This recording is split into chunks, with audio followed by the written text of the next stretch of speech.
mga friendship, mga friends, andito na naman po ang inyong mga mata ni Angelita.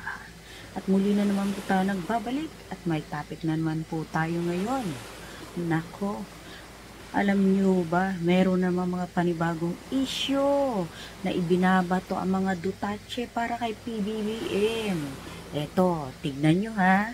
Something terribly wrong.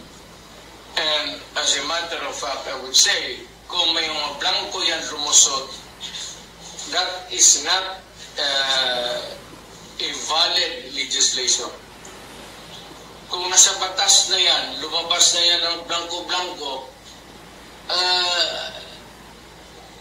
either it could be filled up before or after sa Congress, pagkaputol-putol yan o may kulang, that is not a valid budget for implementation as law. O, nakita niyo mga pa-friendship, gumagawa na naman po sila ng panibagong issue para itong si Duterte, gumagawa siya ng panibagong issue para maiwas na naman yung issue tungkol doon sa impeachment para sa anak niya, di ba? Ang gusto niya sigurong mangyari, yung pansin ng gobyerno, ng DOJ, dito na naman sa ginagawa niyang issue mapupunta ngayon sa mga budget na yan, di ba? Kasi nga, alam niya na isinusulong pa rin ng impeachment para sa anak niya ngayon. Kaya yan, ginagawa na naman niya ng issue si PBBM ngayon. Ginagawa niya ng issue ang gobyerno, kesyo mga wala raw perma, yung pinakikita na yun ni Ongas ba yun? Si Representative Ongab pala, hindi pala Ongas. Kala ko Ongas. Ay, yung pinakikita nila yun, saan kaya nila nakuha yung papel na yun? Siguro ginawa-gawa na naman nila, no? Para lang mayroon silang pag-usapan. Siguro ginawa nila yung papel, pinag-usapan nila. Sino ba yung mga nandun? Di ba puro naman alipores ni Duterte yun? Puro kampon niya. Ano ba magagawa? Ano bang natin dun? Ano ba yung mapapala natin? Ano ba in-expect natin? Wala. Kasi nga puro kampon niya yun Kampon ng mga ng mga nasa impyerno, di ba? Kampon ng mga Dutaches. Puro kampon niya yun Kaya sino ba naman magtutulong-tulungan kundi sila?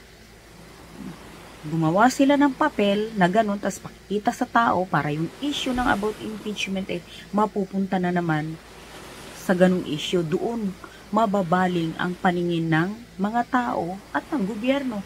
Ang gusto niya siguro makalimutan ng impeachment para sa anak niya. Of the Bicameral Conference Committee report of the national budget. UNGAP claims these involved allocations of the Department of Agriculture amounting to billions of pesos. These are not, I would say, ordinary figures because these figures will reach to billions of pesos. Makikita natin na defective yung BICAM report. Bakit pinirmahan ng members? So the House and the Senate ratified defective BICAM report. In other words, apektado yung ating GAA. Tingnan nyo mga ka-friendship, no? Defective daw yung BICAM report. Sabi ni Representative Ungas. Yung mga blank items daw doon ng 2025 spending bills. Alam nyo, siguro talagang gusto lang nilang ibahin ang usapan. Gusto na naman nilang ilipat ang issue dito sa na to, kaya naglalabas na naman sila ng mga peking mga dokumento na kunwari, ganyan-ganyan, hindi na permahan, blanco, di ba? Pakinggan naman ho natin ang sagot ni PBBM patungkol dito. He's lying. He's a president. He knows that you cannot pass a GAA without with a blank. He's lying. He's lying because he knows perfectly well that that doesn't ever happen. Sa kasaysayan ng buong Pilipinas, hindi pinapayagan na magkaroon ng item ang GAA nang hindi nakalagay kung ano yung project at saka ano yung gastos, ano yung pondo. Well, mga ka-friendship, nakita nyo? Talagang totoo ang sinasabi ni PBBM. Talagang he's lying. Kasi trabaho niya naman na yan eh. Magmula pa noon, trabaho na nila yan. Trabaho na nila ang mga kasinungalingan, magtagpi-tagpi ng mga kasinungalingan na ibabato kay PBBM, di ba? Eh, sanay na falay sila dyan eh. Yun na nga lang mga sinasabi nilang bangag at drug addict na presidente. Eh, sino ba yung mga mukhang bangag at addict? O, di ba sila mag-ama? Di ba? Di ba si Sara Duterte at saka si Duterte mismo, silang mag-ama, mukhang mga bangag. Tignan na lang ninyo kapag nagsisipagsalita. Akala mo eh, lumulutang sa alapaap. Kaya nga, ang galing nilang gumawa ng mga fake news. Ang galing nilang pati House of Representatives, idadamay pa nila. Kasi galit sila dun. Galit sila sa House of Representatives, lalo na sa Quadcom, di ba? Galit na galit yung si Duterte dyan. Kaya gumagawa sila ngayon ng mga istorya na para isangkot na naman ang pangalan ng ating Pangulo. Para doon na naman matuon ang issue. Mawala na ang issue sa impeachment para sa anak niya. Diba? Ang galing nilang gawa ng istorya. Sa bagay, alam nyo, taong maniniwala sa kanila. Kasi, kilala natin ang mga karakas nila eh. Kumbaga, napakagaling nila pagdating sa kasinungalingan. Napakagaling nila pagdating sa pagtatahi-tahi ng mga salita at paggawa ng mga kalokohan kapag galit sila sa isang tao. Diba? Gano'n naman sila mga ka-friendship eh. Ang galing nga nila eh. Akala mo, sino mga matatalino eh, mukha mga bangag, mga adik. Kapag nagsisipagsalita, hindi alam ang mga sinasabi. Iniisip pa bago nila masasabi ang gusto nilang sabihin. Ano yun? Walang lakas ng loob magsalita sa harap ng publiko. Oh, di ba ganun, di ba yung mga nag-a-addict? Kaya nga, akala mo kung masino eh. Akala mo, ang lilinis nila eh. Puro hugas kamay kayo eh, mga Duterte eh. Yan yung amo ninyo, yung bossing ninyo. Galing. Ang galing gumawa na naman ng mga kwento ngayon. Gusto na naman nilang gumawa ng mga kwento para ibato kay PBBM. Darating ang araw, wala rin silang mahihita. Mahihita nila dyan. Ay nako. Okay mga ka-friendship pa, isa pa. O ayan, nakita nyo mga ka-friendship, di ba? Andyan ang sagot ni PBBM. Na winawalang hiya na naman siya ni Duterte. Ito kasi si Duterte talagang mainit ang dugo. Mainit ang dugo kay PBBM. Kasi ang dami niyang gustong gawin na hindi pa niya nagagawa.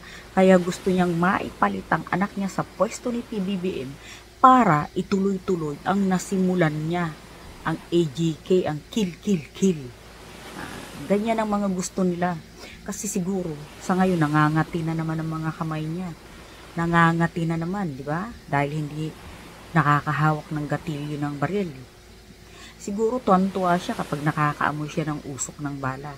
Kaya gusto na naman, naghahanap na naman talaga siya ng naghahanap na naman siya ng butas. Kunting butas lang, talagang palalakihin niya yan. Ganyan siya kagaling pagdating sa kalokohan si Duterte. Pagdating sa kasinungalingan. Para mabusisi yan, parang may ende sa totoo lang, hindi rin agad nakita yung mga blanks, no? Kasi nga, hindi tayo sanay na may mga ganon. Ngayon ko lang na-encounter na nag-ratify ng budget, meron pala mga blanks. Sa pagsusuri ng GMA Integrated News, ang pahinang ito halimbawa ng dokumentong hawak ni Ungab, pareho ang mga blanko sa dokumentong hawak ni Manuel. Pero kapuna-puna na mas marami ang mga nakapirma sa dokumentong mula kay Manuel at iba ang pwesto ng ilan sa mga ito. Sinusubukan ng GMA. Nakita nyo yun mga ka-friendship. Magkaiba ang kopya, di ba, ng BICAM report na yon ng 2025 national budget. Magkaiba ang kopya. Mas marami ang nakaperma doon sa kopya ni Manuel. Although meron ng blanco pero hindi kapares ng hawak ni Congressman Ungas. Diba ako, Congressman Ungab pala. Saan kaya nila nakuha yung papel na yun? Siguro, magic na naman nila. Diba? Gano'n naman ho talaga sila. Magaling talaga pagdating sa magic. Magaling talaga pagdating sa mga kalokohan. So, malalaman natin yan sa mga susunod. Palagi lang po tayo mag-update. Okay mga ka-friendship, hanggang dito na lang po muna ang inyong mga mata ni Angelita. And huwag niyo hong kalilimutang mag-subscribe at mag-like sa aking YouTube channel. Suportahan po ninyo ako, suportahan po natin ang ating bansang Pilipinas at ang ating Pangulo. Dahil sobrang kabaitan niya, kaya ginaganyan po siya ng mga nasasakupan niya. Okay, hanggang dito na lang. I'll see you to my next video mga ka-friendship. Bye! Arabaradici!